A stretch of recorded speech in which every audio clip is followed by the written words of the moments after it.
Hello everyone and welcome back to Slime Rancher.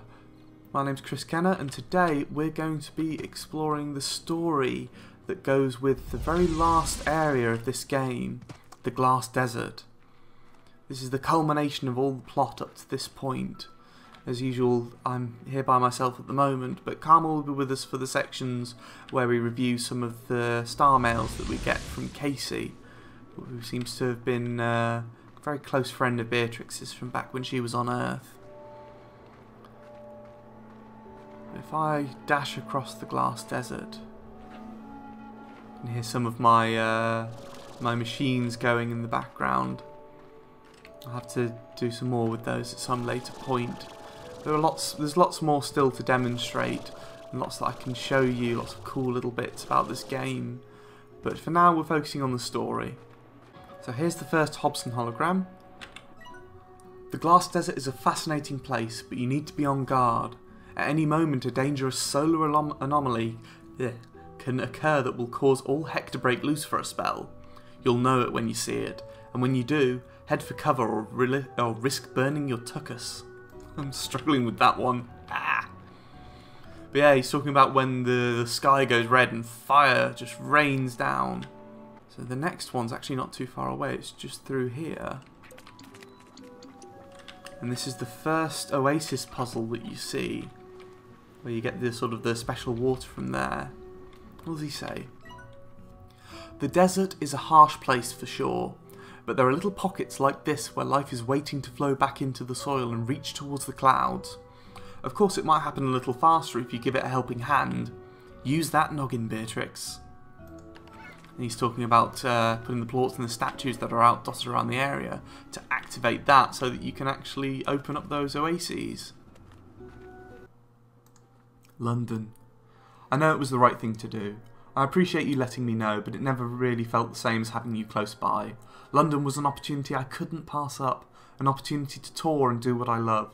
But I still missed you like crazy. And when you told me about going to the far, far range, it made me miss you even more, even before you were gone. I guess that's just us. What we really want just so happens to be in different parts of the known universe. I mean, there's long distance, and there's being so far away that time itself might actually function differently. Why aren't there more songs about that, huh? Casey. And much closer to the end area, there's this one. Must have been one heck of a scorcher that caused these glass formations. They always looked like flames to me, like a great firestorm covered this land before being frozen in time. Then again, maybe these are flames, burning away at a pace we can't even perceive. Perhaps this desert has two different times overlapping one another, and here we are stuck in the middle of it. Wouldn't that just be wild? He's quite imaginative, is our Hobson. So I'm trying to think of the best way to carry on to the end. Let's fly across here. It's quite actually a difficult section to get up to onto this wall. But once we're along here, we actually just want to run along this way. I was going to say jump off, but I was very wrong there. I would have missed this one. Quite a sight to gaze upon the sand sea out there, no? I've scoured every corner of the desert, and everywhere I look, that sand sea stretches to the horizon. Makes you wonder just where the heck on the far, far range you are when the slime sea is nowhere to be found. Because that sea down there, that's made of sand rather than the regular slime that surrounds us everywhere else. Does make you wonder where we are. So let's hop down here. So we came sort of along this route and got here. This final big gate. 2 doors, Beatrix. Life is filled with moments where there's 2 doors and you can only choose one. I came to the far, far range because a search for the unknown is in my bones, and in time, even 1,000 light years away from Earth wasn't enough, so I searched for secrets within the ancient ruins that led me here. This place was my ticket to go even further. And here you can see the effect of using that switch for the 2 doors. The 2 doors that he's mentioned at several steps through this. The ruins are actually great engines that allow for travel through space and maybe even time. After years of study, I knew how to activate them, and I alone would be the first to cross over into the true beyond. It was the ultimate adventure. But then there's that other door. I met Thora and fell in love. What are the chances of that? She had a piece of my heart, and the universe had the other. 2 doors, Beatrix. Life is different now. I had a year to think about the things while you slept on your way across the stars. I think it almost scared me when things got easier, and when I finally realised that what we each have now is what we wanted all along. Because if you're still the girl that I know, you're happy out there on the very farthest frontier. And I hope the happiness you feel now lasts forever. I hope that the sunsets over there are as gorgeous as they are over here, and that if you search far enough on a rainy day, some rancher out there has a taco stand you can visit. I realise that last one probably isn't likely to happen, but it sure would be romantic, right? I'm glad to have shared a little part of me with you, Beatrix LeBeau, and I'm happy to know that maybe one of those stars I see up there in the sky is you, Casey. So you step through one of these doors. They both lead out to here, into this area. I chose my door. I went back to the ranch and promptly sold it. I packed my things and took a tour of this beautiful land one last time, leaving these little notes for you. It was time I said goodbye to the life I had. My hands and feet tingled as I approached this monolithic warp terminal. What lay ahead of me was an adventure unlike anything I had ever known in my life. I stepped onto the platform, my heart racing. And you step up and you see there's another one over here. But I didn't go. I had packed for a new adventure, but it wasn't going to be beyond space and time. So I said a little goodbye to what could have been and headed to Thora's ranch. I'm looking forward to hearing the sound of those wind chimes.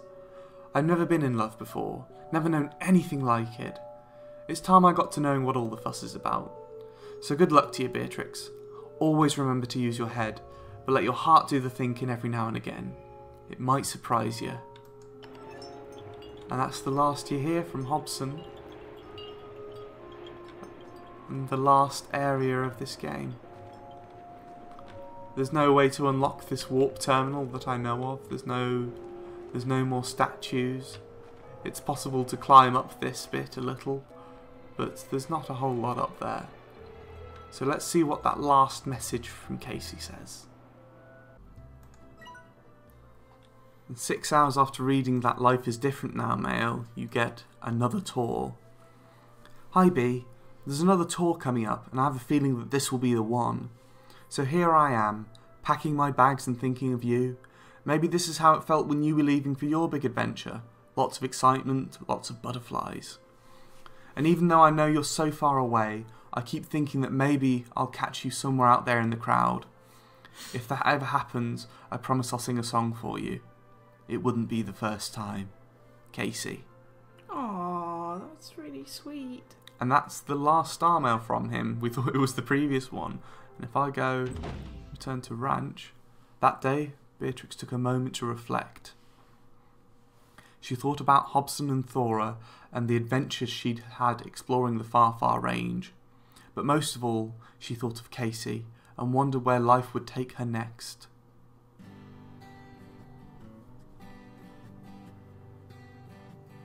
Oh, please don't say that you'll go. My heart And there he is with his cactus. This is where you're supposed to get really teary-eyed because it's a very moving song. It is. But this is the end of the game. This is the end credits. It's been a lot of fun going through this, and actually playing through this and showing you guys all of the wonderful things this game has to offer. I'm not sure, what do you think, what's your favourite area of all of the different sort of regions that are in Slime Rancher? See, that's really tough. I liked the mossy blankets because it was very, very pretty and fairy-like, but I also loved the very end part of the glass desert. That very last room, because of the story you actually hear in that room as well, is very moving. Yeah. And it really changes the perception of what's been happening in the game. I think the ancient ruins are probably my favourite because of the sort of the cool architecture there, That's sort of like the weird quantum slimes are some of my favourites. I just love the on fire cat that went past the screen. That's really awesome.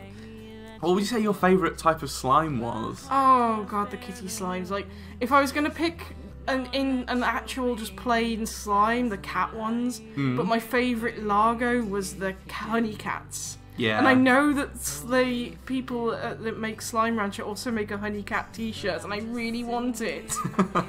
Well, maybe someday, eh? I'm not sure what my favourite would be, actually.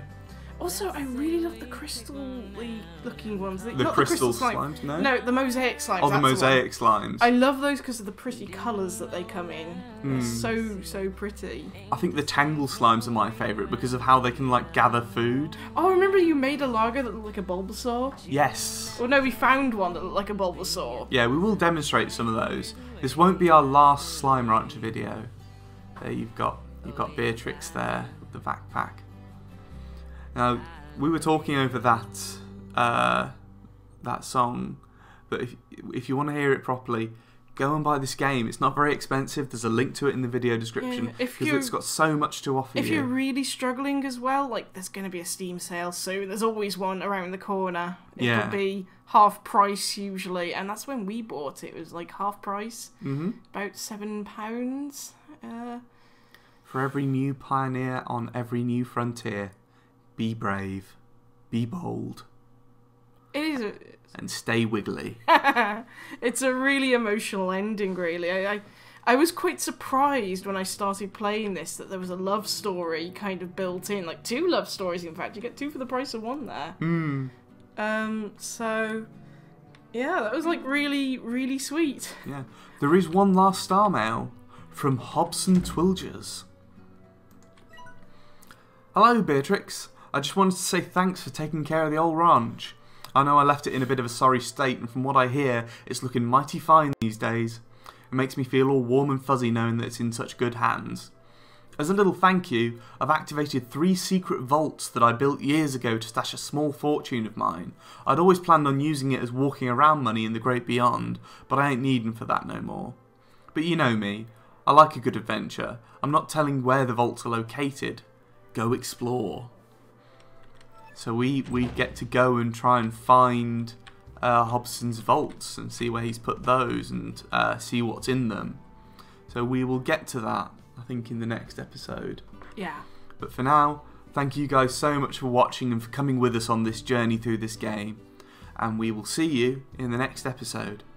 Bye. Bye.